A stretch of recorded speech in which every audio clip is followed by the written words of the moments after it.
ఇప్పుడు కోడిగుడ్లు ఎండు చేప.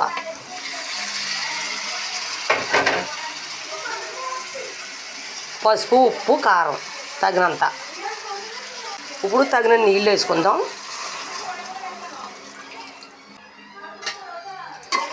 ఈ కోడిగుడ్డు, ఎండు చేప, వంకాయ చాలా టేస్ట్గా ఉంటుంది.